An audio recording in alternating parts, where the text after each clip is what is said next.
This is Tom Eckman. And this is Charlie Grist.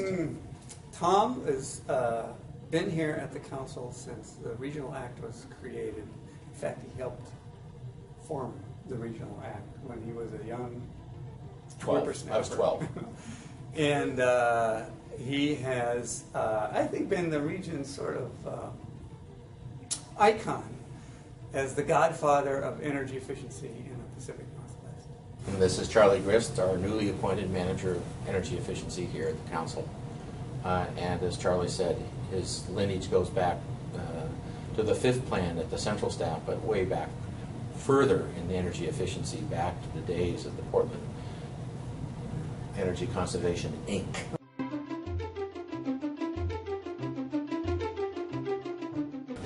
I think non-programmatic savings are everything we haven't counted that's worth counting.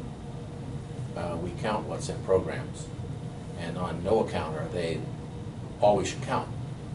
I know that's a bit confusing and Rumsfeldian, but it turns out that there's a lot of energy efficiency activity that takes place outside of programs that may have been initiated by programs or initiated by investments the utility system made in the past, and they're being taken by consumers who either are unaware they're participating in a program that was initiated 15 years ago, now that we have the light bulbs, and they're buying those light bulbs.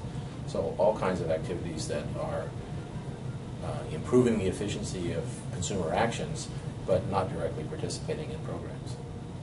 You know, it's like back in the olden days when we were young, most of the efficiency activity was generated by utility programs. It started out with weatherization.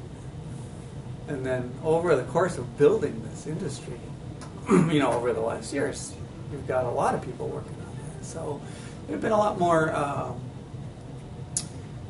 genesis for savings coming from different sources over the last 30 years. And what we look at in the utility program world is now clearly a slice of what's going on in the whole market. So non-programmatic savings are what's going on in the slice that we're not paying attention to, we're not counting in the utility world.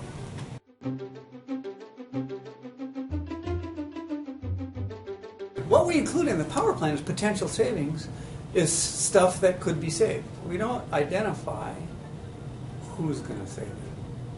Or how. It's going to be saved. So think of the plan as more of a technical look at what measures and practices could be adopted that would save energy. How we get those to happen, whether it's through a utility incentive program or because the government says so, or because customers adopt a different kind of technology just because it's sleeker, we don't really know. And we don't really care a whole lot about that when we're assessing what could be done for efficiency. So, are they in the plan? Yeah, if we've identified it as a piece of potential, the potential's in the plan. Are non-programmatic savings in the plan? I don't know if they're non-programmatic or not when we put them in the plan. I just know they're potential savings.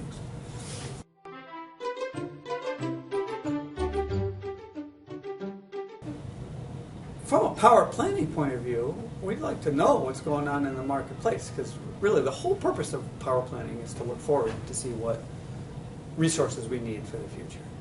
So if people are adopting energy efficiency practices faster than we think, that means the rate of consumption of electricity will taper off. And that means we have to build less new generation and less transmission. And since it takes time and money to build those things, kind of getting a good sense of what's going on in the marketplace ahead of time really helps. And I think that's the main reason we want to know what's going on in the marketplaces out there. I think in addition to identifying what goes on in the marketplace for the power planning itself, it helps direct what utility programs need to target. Because if consumers are taking action on their own, running a utility program is just redundant with that, and it's not a good, efficient use of the money that's collected from all and given to a few to improve their efficiency. And so if a marketplace is moving without you, there's no reason to go out there and chase it. many cases, the non-programmatic savings, if they're large, are clearly an evidence that the program or that measure is being adopted by the customer, either because of prior investments that we made or because the technology, as Charlie said, is just so cool and people want it anyway. And it has certain amenity value that, beyond the energy efficiency value, that they find enhances their productivity or lifestyle or what have you. And that's why they're doing it. Typically, utility programs only work in areas where things aren't working very well. At least that's where they should work. Otherwise, we're not spending ratepayer money wisely.